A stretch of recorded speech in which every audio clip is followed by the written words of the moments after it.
This is a demonstration for how to go about finding and choosing the colors that you're going to use for the middle mixtures project, where we're trying to achieve the illusion of transparency.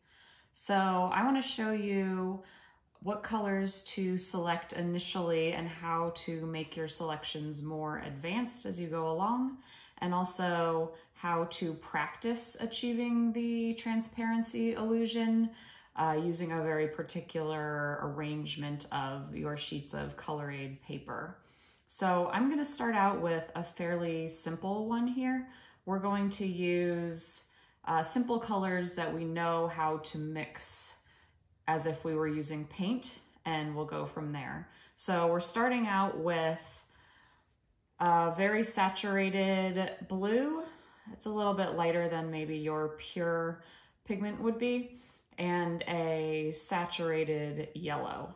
So looking at these two colors, we're gonna imagine that we had them on our palette mixing with paint and try to figure out exactly what the middle of these two colors would be. So if we were mixing them together, we would try to find a color that wasn't more blue or more yellow. So we know that when we mix blue and yellow together, we get green. So I'm gonna then dig through my color aid stack and just kind of find a variety of greens to test out. So I can probably guess right away which ones are gonna be more effective than others, but I think it's good to give yourself a large range so that you can try out different levels of saturation, light and dark, etc. So when I'm thinking about mixing these two, I don't want my middle color to be lighter or darker than both of them. So the value of it should fall in between. And since yellow is naturally lighter than blue, it's going to need to be a little bit darker than the yellow and a little bit lighter than the blue, but we ideally want it to fall right in the center. So I'm going to take this selection of greens that I found here and see if there's any that I need to eliminate right off the bat. So I think this one is going to be too dark because it's just about as dark as that blue. So I'm going to get rid of that one. And then I think the rest of these probably fall somewhere in between. I think this green is probably a little too light, so I'm going to take that one out and start working with these and try. So here's the format that you want to use to try to achieve the illusion. And then this is the way that you will format them to present before you commit and cut any of the pieces out. So I'm going to use one of my two, what I'm going to call parent colors, and then try to find which one will be the mixture color. And this is how I'm going to format it. So I'm going to imagine that this yellow is going to mix with this blue, and I want to represent the overlap area there with one of these green sheets. So the format should look like this, where I have just an area of overlap protruding into the blue sheet of paper, and that will let me see if the illusion is working or not. So already I can see that that does sort of work. This green is much closer in value to this yellow than it is to the blue. So I think it will be more effective if I have one that's a little bit darker than that.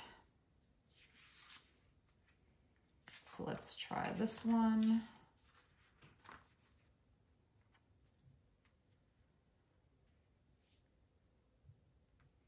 All right, that's actually pretty convincing already.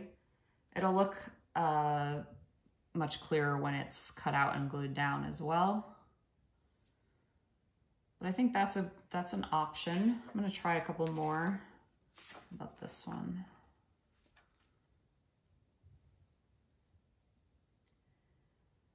I think that one might actually be the best choice, just because it feels like the hue is more in between the two, like it has a little bit more blue in it perhaps than this one does, which I think is beneficial. And also, since I did say that this blue had a little bit of white in it, this one has a little more white, I believe, than this other green one as well. So I think I might go with that, but I'll try out just the other ones that I have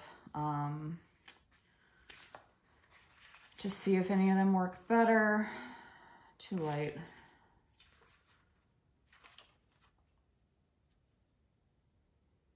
That one also works, but a little too dark. I'm gonna stick with this one. Okay, so I'm gonna put this off to the side. I'm gonna keep it like that. And I'm gonna move on to try another more complicated pairing.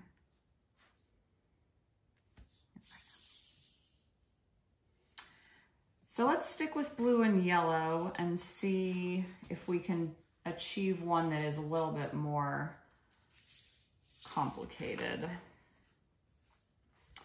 So here I have blue and yellow. However, this blue is more neutral than the previous one, and this yellow has some white in it.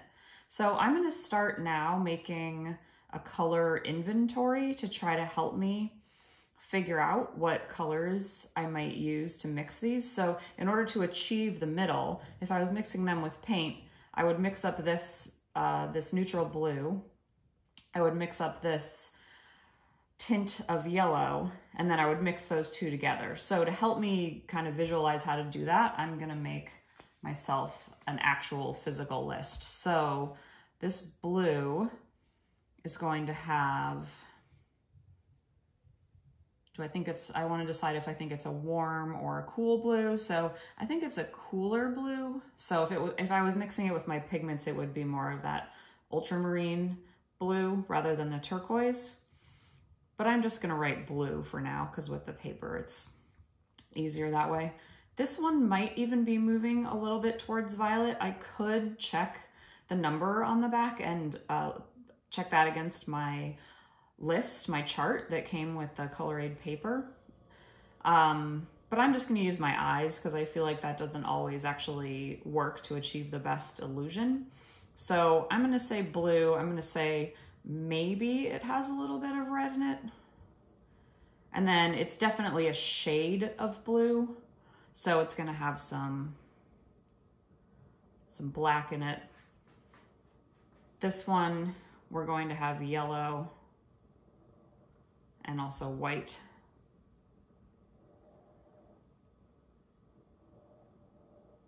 So blue, maybe red, black, yellow, white.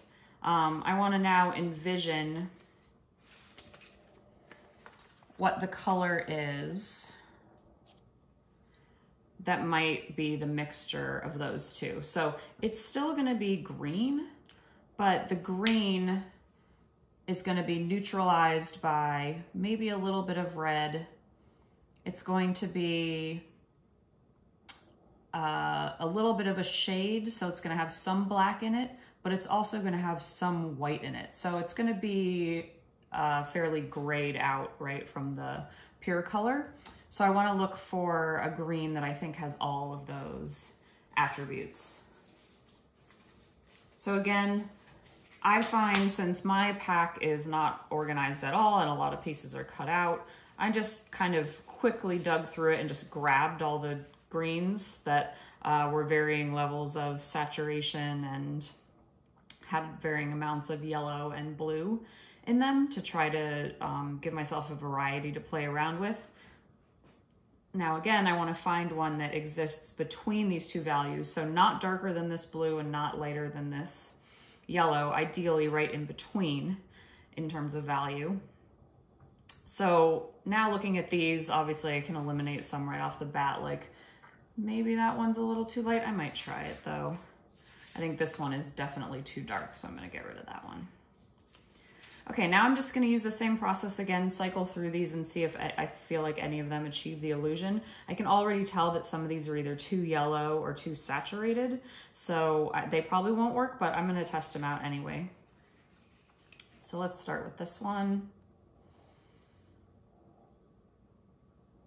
So you can already see that, you know, this achieves some sort of effect, but it feels like this green is way too saturated in comparison to that blue, right? So I think that one's not gonna work. Let's try some others. too saturated.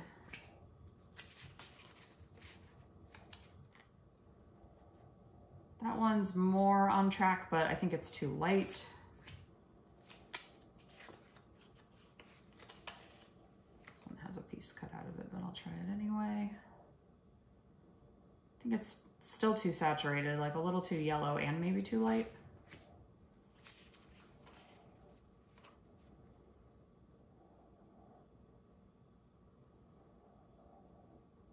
I think that one's fairly successful. Still too light though.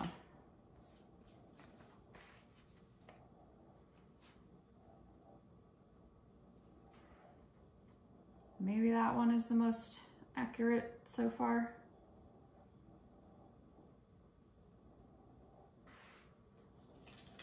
Not sure. Let's see, I have a whole nother stack of greens here that I could try as well. But out of the ones I pulled out, I think that one so far maybe is the most successful. This one's probably second.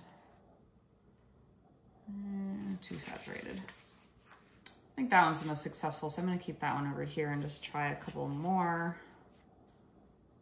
Oh, maybe that one.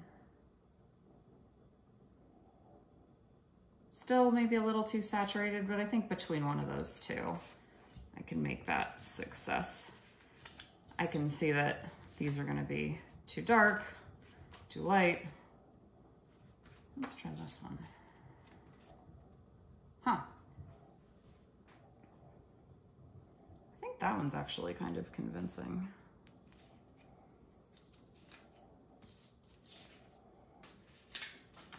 Okay, so we can go that way, too saturated, or else maybe this one. This one feels a little more similar to the green, and this one feels a little more similar to the blue. I think that one's gonna be my pick out of these options, because it seems to have a little bit of that neutralization, right? It has a little of the red in there, has a little black, has a little white, so I'm gonna choose that one for this. So you can see this is time consuming and not that easy. And sometimes it doesn't always work because, as you know, you often don't have the exact color that you're trying to find. Okay, next. I'm gonna try now a slightly more complicated one. So I'm gonna have a dark, fairly saturated color, but probably has some black in it, and a lighter, very saturated color. And these have some colors in common, but they also have some differences. So I'm gonna make a new inventory for these. So this violet, I'm gonna say it definitely has blue. It also has red, black, probably. Again, I could consult my sheet, but I'm gonna trust my eyes here, since that's what's ultimately gonna achieve the illusion or not. And then if we wanna add in colors from here, red we already have. I would say this has some yellow in it as well. And also some white. Okay, so now I have blue, red, black, yellow, and white. So I need to find a color that I think in my color aid pack has all of those attributes. Blue, red, black, yellow, white, that's a lot. So I think when I envision those in my head, it's gonna be something in the brownish range. So again, I just kind of grabbed a bunch of colors that I think are sort of in that neutral range in between these two with all of those other colors involved. These are all very different. We'll see if any of them are gonna work or not. So again, I'm gonna kind of just cycle through and see if I think any of them will work. I can tell some are too light and too dark already, but let's just try it. I think the more options I have to try, the better. So let's try that one. I think it's a little too light and a little too orange.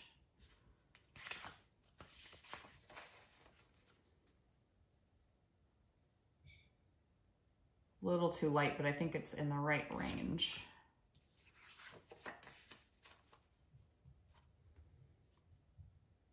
A little too orange.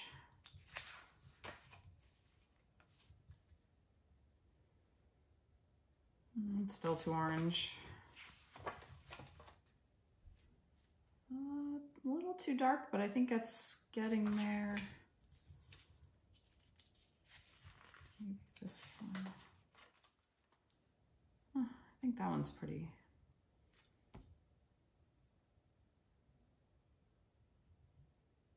That one's pretty good, actually.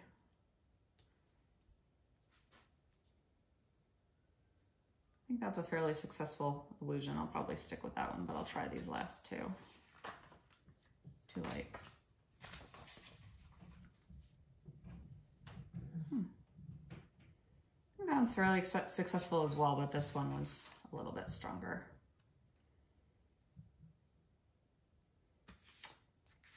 Okay. Now I'm just going to do one more to show you one other example of what you might be able to achieve and kind of a little bit of a separate process. So one thing that is an impressive illusion you can create is if you can make two complementary colors look like they are mixing to make an achromatic gray. So I collected the gray sheets that I could find. They're not in order, but these are all grays. And then I collected a pile of blues and oranges that are all fairly saturated, but a range of light and dark. And I'm going to see if I can find two blues and oranges that will achieve the illusion of achromatic gray. So they're complete opposites, right? So technically when we're mixing it with paint, they ended up being a chromatic gray, but I've seen people be able to achieve the illusion of the achromatic gray with this exercise, so I'm going to try it. And I think that I'm going to start with whatever the most saturated ones are and try those out first, because I think those are going to be the most successful. So like these three, I'll try. And then maybe these, this orange. Okay, so this is hard because I sort of have three variables that I have to work with, but we'll see what happens. So let's try this blue first. Let's try these, I think are the most saturated. I'm gonna try those and see if I can find a value that's in between. So now I'm not looking at hue, I'm just looking at value. So to find one that I think is in between the two, maybe that one or that one. Yeah, probably one of those two. So let's see if this works at all.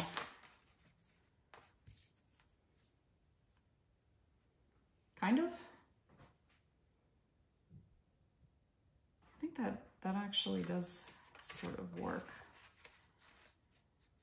This one's harder for me personally to see because I want to see the chroma in the mixture a little bit. But I think that that one might be fairly convincing. Let's try a couple other combinations. How about this one? I wonder if I have one that's like a little bit lighter in value, if that might help. Too dark. Too dark.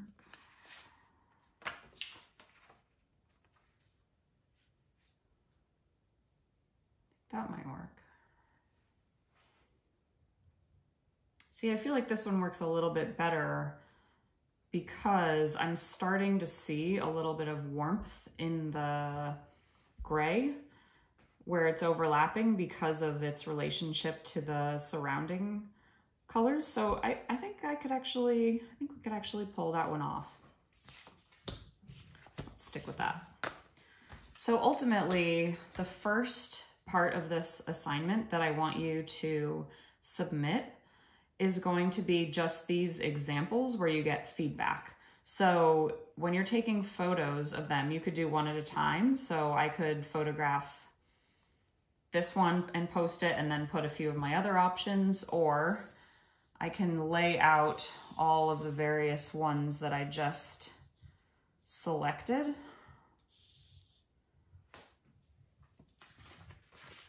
And then get some feedback on them this way. In my final design, I want to try to have as many complex pairings as possible. So it's fine to have, you know, like maybe one that's more obvious and easier to achieve, as long as you have some others that are more complicated. So I could set this up and take a picture of it and then submit that to my group and see, or submit that to my assignment and see what people have to say about it.